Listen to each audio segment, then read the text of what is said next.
Buenas tardes con todos, profesor compañeros. Mi nombre es John Atocha, soy integrante del grupo número 1. Comentarles brevemente la manera de cómo hemos venido trabajando en la presentación de este video y de nuestro ensayo, ¿no? Básicamente cada compañero trató de trabajarlo de manera individual, los temas vistos en clases, y tratarlo de relacionar con este caso, pues, ¿no? Que el tema se llama el caso Edwin Chota, que para ponerlos en contexto se trata de una serie de asesinatos de unos dirigentes indígenas. Dentro de ellos se encuentra Edwin Chota. Estos fueron decapitados, sus partes fueron encontradas, no todas, ¿no?, ni de todos los integrantes, fueron encontradas, y según las autopsias que realizaron en su momento, pertenecían a unos dirigentes, ¿no? E incluso algunos ni siquiera fueron encontrados. Estos dirigentes denunciaban actos ilícitos de unas empresas que se dedicaban a la tala ilegal y deforestación, pues, ¿no? Dentro de lo que es la comunidad de allá de Sahueto. Entonces, en este caso se ven involucrados varios dirigentes y funcionarios públicos, ¿no?, que en su momento debieron haber abierto la investigación de las denuncias que hacían estos dirigentes, y no fueron atendidas, pues, ¿no? Incluso recurrieron a varias instancias o dependencias, ¿no? No solo comisarías, sino a otros rangos mayores. Básicamente de eso se trata este ensayo, ¿no? Y no solo denunciaban lo que es tala ilegal y deforestación, sino también denunciaban agresiones y que se les daban a ellos, ¿no? Agresiones e incluso amenazas de muerte, ¿no? Pero estas denuncias nunca fueron atendidas, ¿no? Hasta que se realizó una investigación de una cadena de periodistas que se llama Ojo Público, que no solo ven estos temas de manera sensible, ¿no?, sino también varios temas que les recomiendo que vayan a esta página. Ojo Público se llama. Ese es el concepto de este ensayo, ¿no? Mediante lo expuesto anteriormente, nos hemos realizado la siguiente pregunta o controversia, ¿no?, que es: ¿se transgredieron los límites éticos y vulneraron los derechos humanos en el caso de la violencia de la impunidad en la Amazonía? Que es como lo llaman, la violencia de la impunidad en la Amazonía, la investigación esta de Ojo Público. Entonces nuestra postura es sí, claramente se violaron derechos humanos y lo que es límites de ética, ¿no? Pues, ¿no?, por los funcionarios. Y bueno, mis compañeros se van a encargar de relatar, ¿no?, los argumentos en lo que basamos nuestra postura, ¿no?, a continuación. Buenas noches, profesora. Buenas noches, compañeros. Mi nombre es Jesús Sordoya Marca y el tema que me ha tocado es el de libertad y responsabilidad. Empezando con la definición de libertad, usando las palabras del filósofo español Fernando Savater, sacado de su libro Ética para Amador, se refiere a que la libertad es este asunto del que se ocupa la ética y que tiene que ver con decir sí o no, digan lo que digan, y la opción que decida uno es consciente de lo elegido. Terminando con la definición de libertad, pasamos ahora con la definición de responsabilidad, donde nos indica que en la RAE la responsabilidad está definido como la capacidad existente en todo sujeto activo de derecho para reconocer y aceptar las consecuencias de un hecho realizado libremente. La responsabilidad dentro de la doctrina filosófica tiene tres dimensiones: responsabilidad causal, legal y moral. La responsabilidad causal cuando ha habido un acto de forma directa o indirecta, sabiendo o no, pero hay que asumir las consecuencias del acto. En lo que se refiere a la responsabilidad legal, es cuando la persona incumple con la ley o con las normas impuestas por el Estado. Y en lo que es responsabilidad moral, son las consecuencias que tomamos sobre nuestras acciones debido a que éstas han estado en una evaluación moral. Aristóteles profundiza un poco más sobre la responsabilidad moral y nos indica que la persona puede actuar de dos formas, voluntaria o involuntaria. El involuntario es cuando está haciendo uso de la conciencia y la razón. El involuntario es cuando es forzado a actuar bajo la fuerza o bajo la ignorancia del acto. Y eso sería todo, profesora. Muchas gracias. Estimada profesora, soy Ángel Rivera y le hablaré sobre la moral. Miguel Lustig nos dice que es una concepción valorativa de la vida que pretende decirnos cuál debería ser el orden de prioridades en la organización de la convivencia humana, que se propone establecer cuál es la mejor manera de vivir y convivir en sociedad. En el presente caso, los dirigentes tienen como forma de vivir, cuidar y conservar el medio ambiente. Comprendemos que su moral siempre ha seguido este camino, proteger su comunidad y la de los pobladores. Cuando su comunidad se ve violentada, buscan ayuda en la comisaría, municipalidad. Y así siguieron buscándola en Lima. Y estos le dijeron que como la comunidad no es de fácil acceso, que no podían ayudarlos. El Estado dejó archivadas las denuncias de los dirigentes y las personas siguieron con la tala ilegal. Además, se observó la participación como cómplices de estas personas a autoridades locales. Los estadios evolutivos del razonamiento moral. Nivel convencional. En esta etapa se encuentran las personas que realizan la tala ilegal. Para ellos no importa si perjudican a una comunidad o al medio ambiente, solo les interesa obtener el mayor beneficio. Si hay alguna interrupción para este fin, se valen de cualquier medio para seguir con el negocio de la manera ilegal. En contraste se encuentran los dirigentes que pertenecen al estadio nivel post-convencional porque ellos buscan beneficiar a la comunidad y ayudar con la conservación del medio ambiente. A pesar de las amenazas contra su vida, los dirigentes hacen todo lo posible y legal para hacer valer sus derechos. Buscan que se reconozcan los derechos de la comunidad y así ayudar a proteger el medio ambiente. Gracias. Profesora, mi nombre es Steven Torres. Explicaré sobre los mínimos y máximos éticos en el caso de Edwin Chota.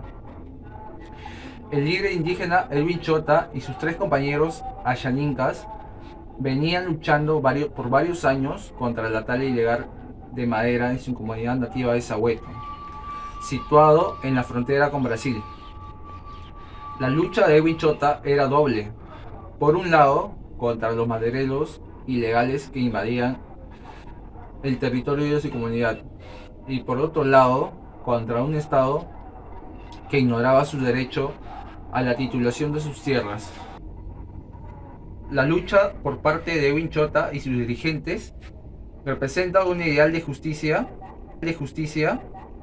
y felicidad a la vez, por defender la tala de árboles de las mafias en territorio de su comunidad, aun cuando la responsabilidad de la protección de la Amazonía era competencia del gobierno. La tala legal e ilegal de madera en el Perú representa una gran amenaza para la biodiversidad de la región. En la actualidad, el departamento de Ucayali está reconocido como el mayor extractor de madera de la Amazonía peruana. Sin embargo, el 80% de la madera está relacionado con actividades ilegales. Muchas gracias. Hola, buenas tardes. Soy Walter Torres Chávez. Voy a proseguir con el análisis del caso de Edwin Chota. Voy a enfocarlo desde la perspectiva de los derechos humanos. Para este caso voy a hacer un enfoque de los derechos individuales y un enfoque de los derechos colectivos. Brevemente quiero empezar diciendo que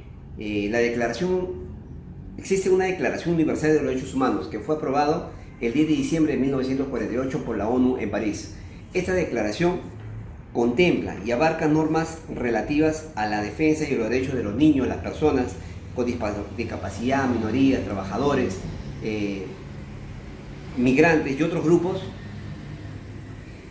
para que sobre ellos no pese más discriminación, las cuales eran muy frecuentes desde esa fecha para atrás, aunque hasta la actualidad también lo son.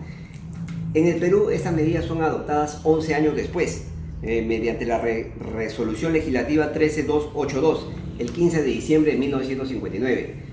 Es así que estas son incorporadas en nuestra Constitución de 1993, y donde claramente dice en el título 1, capítulo 1, artículo 1, dice, y lo voy a leer: la defensa de la persona humana y el respeto de su dignidad son el fin supremo de la sociedad y el Estado. Ese es el derecho fundamental de la persona. Entonces, ¿a quién le corre? ¿Qué es un derecho? Para entenderlo en modo muy básico, porque hay muchas formas de explicarlo, el derecho es un conjunto de reglas y valores que son imprescindibles para vivir como sociedad, para vivir pacíficamente y organizadamente.